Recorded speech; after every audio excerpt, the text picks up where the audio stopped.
கிறிஸ்துவுக்குள் அன்பான கர்த்தருடைய பிள்ளைகளே, இன்றைய வேத வசனமும் ஜெபமும் மார்க் எழுதின சுவிசேஷம் 16ஆம் அதிகாரம் 20ஆம் வசனம். அவர்கள் புறப்பட்டு போய் எங்கும் பிரசங்கம் பண்ணினார்கள். கர்த்தர் அவர்களுடனே கூட கிரியை நடப்பித்து அவர்களால் நடந்த அடையாளங்களினாலே வசனத்தை உறுதிப்படுத்தினார். என் அன்புக்குரியவர்களே, ஆண்டவராய் இயேசு கிறிஸ்து சீசர்களுக்கு சொல்லி அனுப்பின இந்த சுவிசேஷம். அவர்கள் புறப்பட்டு போய் எங்கும் பிரசங்கம் பண்ணினார்கள். கர்த்தர் தெய்வம் என்று எங்கும் பிரசங்கம் பண்ணினார்கள். கர்த்தருடைய நாமத்தினாலே ஆண்டவர் கிரியை நடப்பித்தார் என்று வேதம் சொல்லுகிறது. செயல்பட்டாராம்.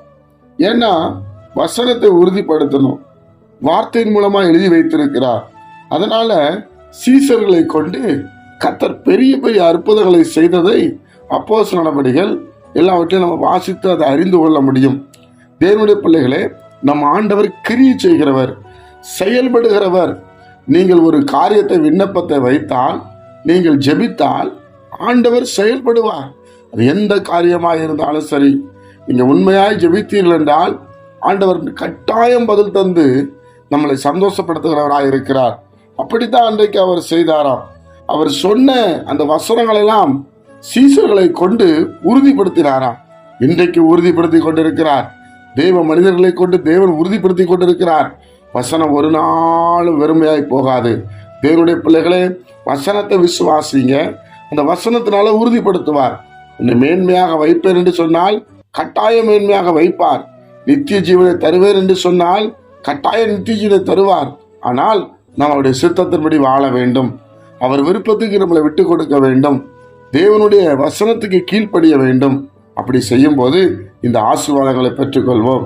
ஆனா புறப்பட்டு போய் பிரசங்கம் பண்ண வேண்டும்.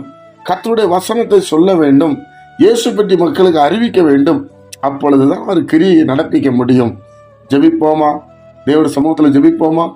பரிசுத்த பிதாவே, உம்முடைய குமாரன் இயேசு கிறிஸ்துவின் நாமத்தில் வருகிறோம். இந்த காலை நேரத்தை எங்களுக்கு நீர் ஆசீர்வதித்து தாரும். உடைய சமாதானம் எங்களோடு இருக்கட்டும். கேட்கிற ஒவ்வொரு பிள்ளைகள் மேலும் உடைய தயவு உண்டாகும்படி செபிக்கிறோம். வசனத்தை உறுதிப்படுத்துங்க. யாரெல்லாம் கேட்கிறார்களோ அவர்கள் மேல பரிசுத்த ஆவியானவர் பொழிந்தருளும்படி நாங்கள் செபிக்கிறோம். ஆண்டவரே, வியாதிகள் பலவீனங்கள்லாம் விலகட்டும். எங்களை தரை மட்டும் தாழ்த்துகிறோம்.